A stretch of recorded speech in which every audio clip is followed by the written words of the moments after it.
Assalamualaikum to all viewers. Welcome back with a new video. In this video, we will discuss about the law of Newton law of action, Newton law of motion.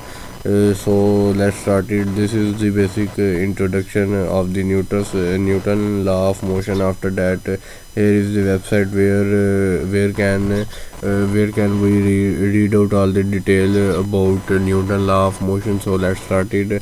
Firstly, we will discuss about the introduction of the Newton law of motion. An object at rest remains at rest.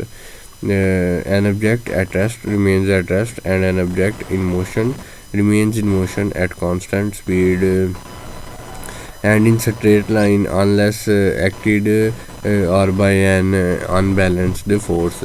The acceleration of an object depends on the mass of the object and the amount of force applied. The Newton said that the object which is at the rest, it will be at a rest after remains it will be at a rest after some time, after a long time. Each and every time it will be a rest. Basically, it is called Newton law of motion. And an object which is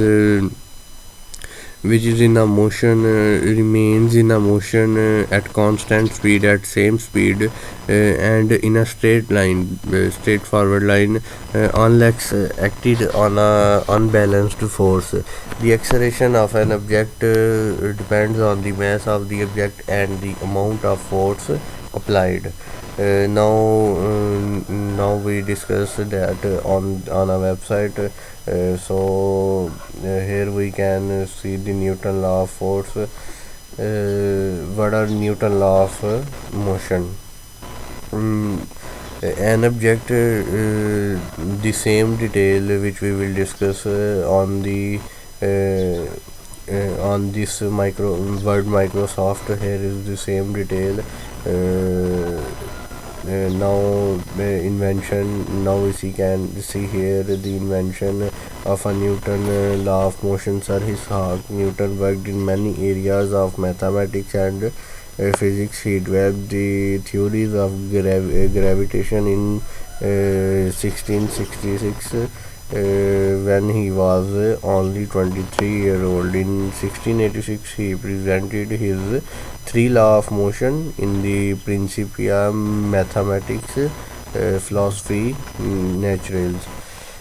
Now we discuss the Newton first law, which is called inertia. Newton first law, which is called inertia. This is the Newton first law, and this is the example of inertia involving aerodynamic, and this is Newton second law. Newton second law, which is called force,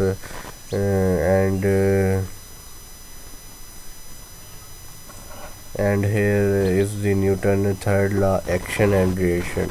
You can see here the third law is action and reaction, and here it is described whenever one object exerts on a force on a second object.